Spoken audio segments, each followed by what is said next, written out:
आपने वहाँ पे जो औरत के ऊपर तंज किया, हर मखलूक को अल्लाह ताला ने ऐसन तकमीम में पैदा किया। आप उसके जिस्म पे कैसे कमेंट कर रहे हैं कि उसका जिस्म इतना बाहर निकला हुआ है, इतना अंदर है। मैं आपके जिस्म पे कमेंट करता हूँ, आपने तो नहीं बनाया ये। आप वहाँ इंटरव्यू ले रहे थे या भीख मांग रहे थे?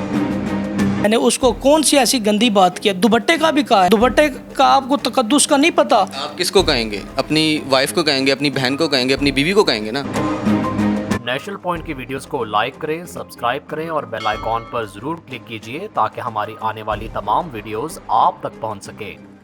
बिस्मिल्लाहिर्रहमानिर्रहीम, अस्सलाम वालेकुम। आप देख रहे हैं नेशनल पॉइंट और मैं हूं फरहान ज़फ़र। एक वीडियो आजकल सोशल मीडिया पे बहुत ज़्यादा वायरल है कि इन्होंने जो सवालात किए वो क्या उस तर्ज के सवालात थे जो औरत मार्च में करने चाहिए थे। तो वाजिद अली जो हैं वो हमारे साथ इस वक्त मौजूद हैं, उनसे बात करते हैं और उनसे पूछने की कोशिश करते हैं और क्लियर करने की कोशिश करते हैं कि ये क्या मामला था सारा। अस्सलाम वालेकुम। वालेकुम सलाम वरहमतुल्लाह। सबसे पहले आप हमारे नाज़रीन को देखने वाले ये बताइए कि आपका ताल्लुक़ किस मीडिया इंडस्ट्री से है, आपका एक्सपीरियंस क्या है और सहाफ़ी आपने जो तालीम हासिल की है वो कहाँ तक हासिल की है? मेरा यूट्यूब ऑफिशियल चैनल है वाजिद अली टीवी के नाम से। और एक्सपीरियंस की कोई उम्र नहीं होती भाई, ठीक है। एक्सपीरियंस की कोई उम्र नहीं होती, कोई हद नहीं होती, कोई लिमिट नहीं होती। और तीसरा सवाल आपने किया कि आपकी क्वालिफ़िकेशन क्या है, तालीम क्या है। तालीम अगर किसी की हो या ना हो ये एक अलहदा बात है। ये अल्लाह तबारक व तआला की तरफ से मेरे ऊपर अल्लाह की अता है। ये जहानत, ये क्वालिटी, ये अल्लाह तबारक व तआला किसी किसी के अंदर अता फरमाते हैं। आपसे मैंने एक्सपीरियंस पूछा और वो सारा पूछने का मकसद ये है कि इस फील्ड में जब आप काम करते हैं, हमने मीडिया इंडस्ट्री में काम किया, तो आपको जॉब तभी दी जाती है जब आपकी क्वालिफ़िकेशन आप उस पर पूरा उतरते हैं। चलें उस चीज़ से बालातर होके एक फ्री मीडियम यूट्यूब आपके पास है, हर बंदा अपना चैनल बना के कैमरा लेके माइक लेके निकल जाता है। यही ख़राबियाँ जो माशरे में पैदा हो रही हैं जब प्री रेक्विजिट पता ही नहीं सहाफ़त के। ये एक पैगम्बराना पेशा है। आप माशाल्लाह आपने सुन्नत सजाई हुई है, आप माशाल्लाह बारिश लग रहे हैं मुझे। जब ये माइक आपके हाथ में आता है, इसके ऊपर लोग जान भी दे देते हैं अपनी। सहाफ़ियों ने बड़ी बड़ी जानें कुर्बान की हैं लोगों को सच पहुंचाने के लिए, लोगों को सही दिखाने के लिए। मेरा आपसे ये सवाल है, आप वहाँ औरत मार्च में गए थे, आपने क्या दिखाना था औरत मार्च में कि औरतें सही कर रही हैं, गलत कर रही हैं? औरतों का मौक़िफ़ आवाम तक पहुँचाना चाहिए था। आपके क्वेश्चनिंग ये थी कि इनकी दुकान बहुत बड़ी है। ये आप माइक पकड़ के पूरे जो बच्चे लड़कियां आपको देख रहे थे उनके ऊपर क्या इम्बिज आप छोड़ रहे थे कि इनकी दुकान बहुत बड़ी है? आपने जनाजा निकाल दिया मीडिया का। यार दुकान की बात नहीं है। मैं वहाँ पर जब खड़ा हुआ था ना, साथ एक पुलिस का डाला भी था, ठीक है। वो मैडम साहिबा खड़ी हुई थी, मैं मिन्नतें कर रहा था। आपने वो मेरा क्लिप देखा ही होगा। मैं कह रहा था कि बहन जी, मैडम जी, मैं 1 घंटे से आपका वेट कर रहा हूँ। फिर वो मार्च पे जाने लगी। मैंने कहा, शायद मैंने अपने कैमरामैन को कहा कि भाई जल्दी आओ, मारवी सरमद आई हुई है या मारवी सरमद की बेटी है, डॉटर है कोई, सेम टू यू, यानी कि काफ़ी उनकी बॉडी जिस्म वगैरह मिलता जुलता था। तो पहले मेरी बेइज्जती हुई है, मैंने बर्दाश्त की है। आपने वहाँ पे जो औरत के ऊपर तंज किया, हर मखलूक को अल्लाह ताला ने ऐसन तकमीम में पैदा किया। आप उसके जिस्म पे कैसे कमेंट कर रहे हैं कि उसका जिस्म इतना बाहर निकला हुआ है, इतना अंदर है? मैं आपके जिस्म पे कमेंट करता हूँ, आपने तो नहीं बनाया ये। देखें भाई, सबसे बुनियादी बात यह है कि एक चीज़ जो है ना सामने आपको वाज़े तौर पे नज़र आ रही है कि आप उस पर कमेंट करेंगे। एक दिन नहीं करेंगे, दूसरे दिन नहीं करेंगे। मैंने पहले अर्ज़ किया कि मैं उनकी रिस्पेक्ट के लिए गया था। आप वहाँ इंटरव्यू ले रहे थे या भीख मांग रहे थे? भी हमें इंटरव्यू नहीं दे रहे थे, हम गए थे वहाँ पे औरत मार्च कवर कर रहे थे। उन्होंने कहा इंटरव्यू उसको दें जो आपको इंटरव्यू देना चाहता है। आप इंटरव्यू लेने के लिए पीछे पीछे चल रहे हैं। इस माइक का तकद्दुस है, वो आपको नहीं दे रहे इंटरव्यू, कैमरे पे नहीं आना चाह रहे। आपकी रिस्पॉन्सिबिलिटी वहीं ख़त्म हो जाती है। आप उनके 2 माइक पीछे पकड़ के जा रहे हैं कि मैं 1 घंटे से वेट कर रहा हूँ। वो किस लिए कर रहे थे आप? सर, उन्होंने मेरे साथ ज़बान की थी कि हम मार्च कर लें, आपको रिस्पेक्ट देंगे, आपको हम पूरा टाइम देंगे। अब मैं 1 घंटे से वहाँ पे सड़ रहा था, जलील हो रहा था। एक बंदे ने टाइम दिया। आपसे मैं क्वेश्चन करता हूँ, अगर आप मुझे 1 घंटा टाइम दें, आपके मैं मीटिंग में मशगूल हूँ, आप भी मुझे टाइम नहीं देंगे, मैं नाराज़ होऊंगा। 2 जुमले सख्त मैं आपको सर बोलूँगा, ये मेरा राइट बनता है। 2 जुमले आपने सख्त बोल के उनको रिकॉर्ड किया और उसको पब्लिश भी कर दिया। ये पब्लिश करते हुए आपको देखें, हम गए एक इंटरव्यू करने, वहाँ पे एक ग्रुप बना के बैठे हुए थे लड़का लड़की। हमने कहा कि हमें आपका इंटरव्यू चाहिए औरत मार्च के ऊपर। उन्होंने जो हमारे पास ज़बान इस्तेमाल की, सिर्फ इतना कहने पे कि हमें आपका एक इंटरव्यू चाहिए, औरत मार्च पे, इस जुमले के ऊपर जो उन्होंने हमारे साथ ज़बान इस्तेमाल की वो मैं ऑन कैमरा नहीं बता सकता। सही। मैंने, मेरी टीम ने, हमारी जो तरबियत की गई है वो यही है कि अगर कोई आपसे गाली गलौज भी करे, सहाफ़ी मार भी खाते हैं, उनका तर्ज़ अमल ये नहीं होना चाहिए कि बढ़ के गाली दें। हम चुप करके निकल आए, हमारी ज़ात के ऊपर गाली थी, वो हमने सुनी, बर्दाश्त की, इसलिए नहीं उनको गाली दी कि हमारा पेशा हमें ये इजाज़त नहीं देता।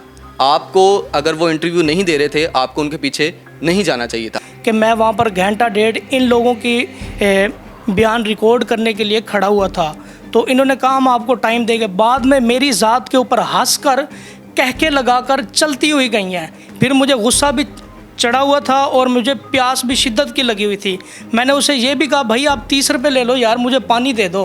कोई वहाँ पर आपने बाकी देख लिया ना, वहाँ पर कोई कैंटीन थी ना कोई दुकान थी, हर बंदा अपना जो है ना काम कर रहा था। यार आप अपना काम करने गए थे ना, पिकनिक पे तो नहीं गए? पिकनिक पर मैं सर नहीं गया था। मैंने उसको कौन सी ऐसी गंदी बात की है? दुपट्टे का भी कहा है, दुपट्टे का आपको तकद्दुस का नहीं पता? दुपट्टा इतनी बड़ी नेमत है, चादर इतनी बड़ी नेमत है सर। आप किसको कहेंगे? अपनी वाइफ को कहेंगे, अपनी बहन को कहेंगे, अपनी बीवी को कहेंगे ना।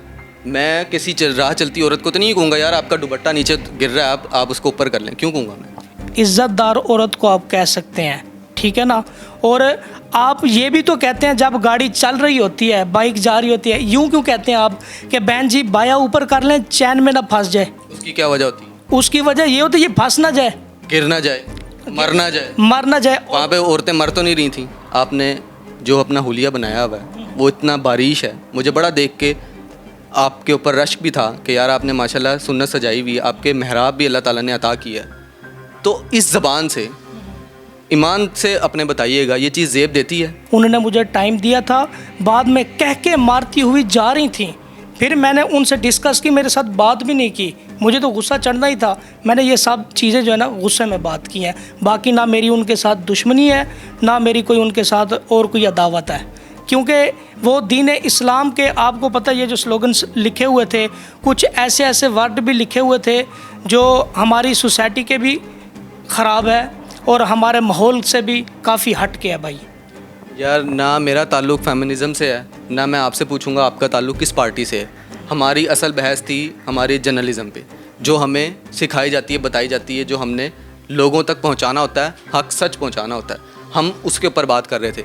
आखिर में मैं आपसे ये पूछूंगा कि अब मुझे बताएं कि इस वीडियो के वायरल होने के बाद आप अपने आप को क्या समझते हैं कि यार जो आपका बिहेवियर था वो सही था या कुछ नदामत है? यार मैं अर्ज़ यहाँ पर ये कर रहा हूँ भाई, मुझे नहीं पता ये वीडियो तुक्के पे वायरल हो गई है, कैसे वायरल हो गई है। लोगों को ये सोचें कि बुरा लगा है, लोगों को बुरा लगा है कि यार ये भाई ने तंज किया है और इसके हक़ में हम वायरल करें, ताकि इन मुसलमान औरतों को थोड़ी सी शर्म आए और उन बेहया और लिबरल्स किस्म की आंटियों को थोड़ी सी शर्म आए कि पाकिस्तान एक इस्लामी कंट्री है, इसके अंदर ऐसी चीज़ें की इजाज़त नहीं है। आप यहाँ से 10-15 साल 5 साल पहले चले जाएं, ये दूसरा तीसरा इनका मार्च है। कोई अल्लाह माफ़ी दे, कोई पाकिस्तान बनने से पहले इनका मार्च नहीं हो रहा। नाज़रीन, वाजिद का मौक़िफ़ आपने सुना और तफसीलन सुना, इनकी सारी बात आपके सामने हमने रखी है। मुझे बड़े अफसोस से कहना पड़ता है कि इस तरह के जब मामलात होते हैं तो सहाफ़त का जो है वो कद हमेशा से झुकता है।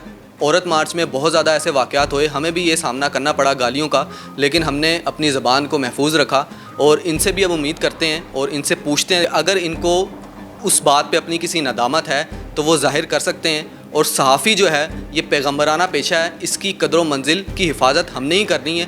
हमारी अगर कम्युनिटी से कोई ऐसी बात होती है तो उसको भी हाईलाइट हमने ही करना है। जी मैं यहाँ पर अर्ज़ करना चाहता हूँ, देखें मैं कहते हैं ना गुस्से में जो होता है ना इंसान क्या कहते हैं गुस्से को, गुस्से में इंसान मारा जाता है, या गुस्से में इंसान को पता नहीं चलता, या गुस्से में शैतान उसे पागल कर देता है। तो मैं वहाँ पर काफ़ी देर से खड़ा था कि इन्होंने मुझे इंटरव्यू नहीं दिया। बाद में वो मारवी सरमत जैसी ख़ातून खड़ी थी, मैंने उनके साथ जो है ना ऐसी वीडियो बना दी, मुझे नहीं पता था कि ये वायरल हो जाएगी। बाकी अगर किसी मुसलमान बहन बेटी का दिल टूटा हो तो please I am very sorry. जैसे मैंने वीडियो बनाई थी वैसे ही वीडियो बनाकर आप लोगों से मैं माजरत कर रहा हूँ, सॉरी कर रहा हूँ। चलें जी, वाजिद ने जो है वो अपना मौक़िफ़ पेश किया और माजरत भी की है। अब फ़ैसला आवाम ने करना है, आप लोगों ने करना है फ़ैसला कि किस हद तक ये सही हैं या किस हद तक गलत हैं। आपको आज का प्रोग्राम कैसा लगा हमें ज़रूर बताइएगा। अपने मेज़बान फरहान ज़फ़र को इजाज़त दीजिए। अल्लाह हाफ़िज़ नाज़रीन।